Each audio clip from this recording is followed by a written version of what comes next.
est ressuscité. J'ai même plus besoin de l'expliquer.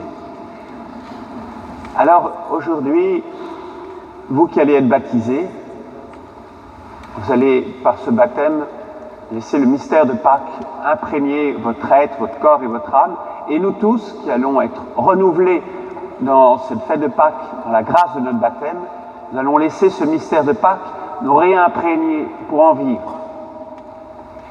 Et ce mystère de Pâques, que signifie-t-il? Il signifie d'abord que notre vie n'avait pas de sens, notre vie ne servait à rien, et maintenant notre vie a un sens. Maintenant notre vie sert à quelque chose parce que le Christ est ressuscité.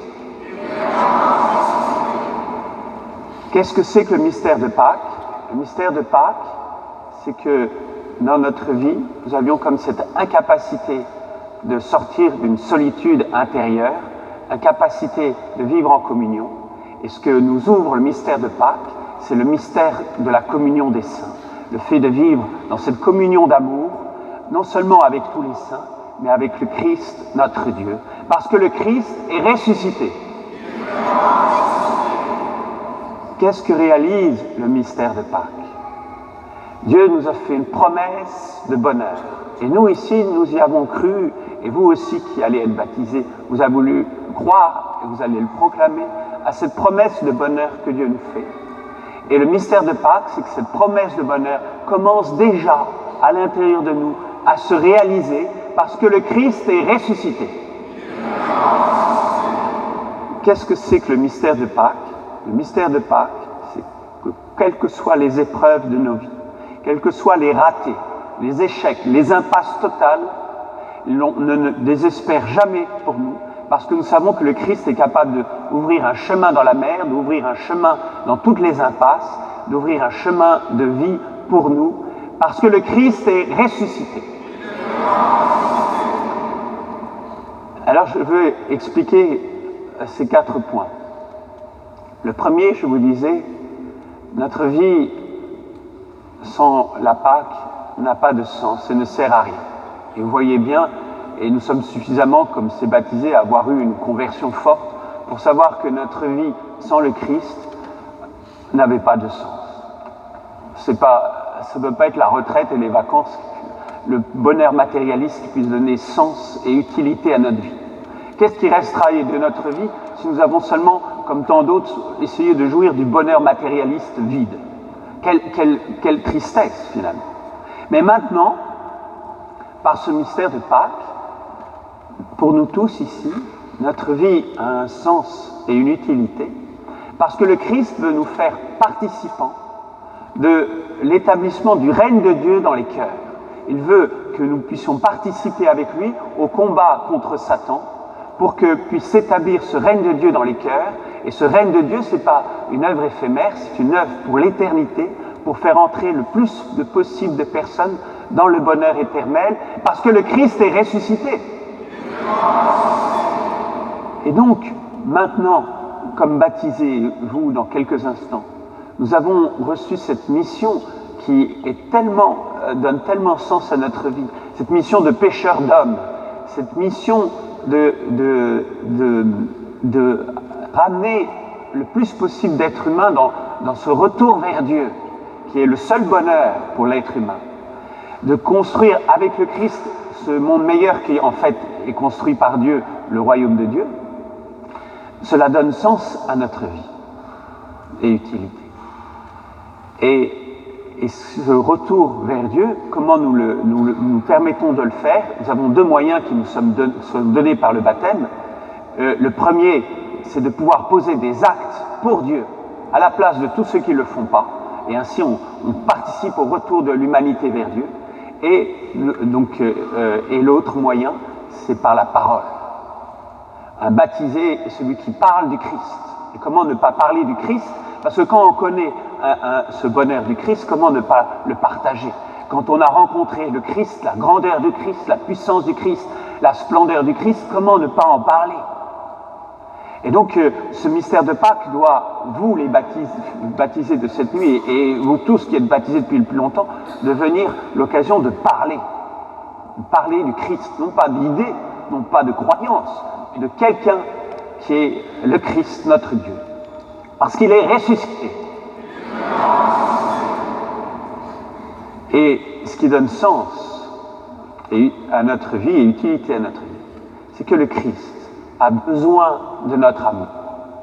Lui, le Tout-Puissant, lui, le Créateur de tout, a voulu nous aimer, et en voulant nous aimer, il a voulu avoir besoin de notre amour.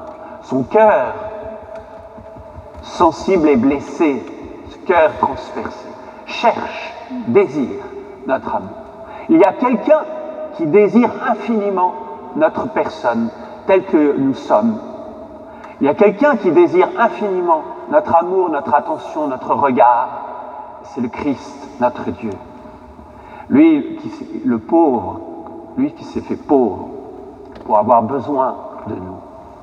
Et la question qu'il nous pose, comme il l'a posée à Saint Pierre dans le mystère de la résurrection, et qu'il vous pose à vous, qui allez être baptisés tout spécialement, mais à nous tous, est-ce que tu m'aimes? Est-ce que tu m'aimes?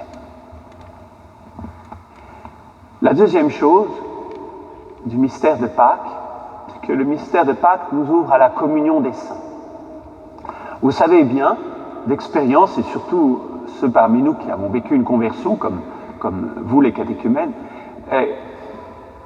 sans le Christ, nous avons expérimenté cette souffrance, cette angoisse terrible de la solitude radicale, la solitude existentielle. Ce froid et cette nuit, cette angoisse d'être comme enfermé sur soi. Et l'être humain a tellement besoin d'entrer en communion avec les autres que tous nous cherchons, parfois par une logique fusionnelle qui n'est pas juste, à avoir des amis, avoir des liens, avoir l'âme sœur, de trouver des personnes à qui on puisse être en communion. Et souvent, parce que nous ne savons pas aimer, parce que nous sommes des êtres handicapés du cœur, nous n'arrivons pas à entrer en communion. Il y a comme une vitre qui nous empêche de nous unir aux autres. Et on est comme la mouche qui n'arrête pas de taper dessus et on se fait mal et on n'arrive pas à s'unir aux autres et on n'arrive pas à s'unir à Dieu.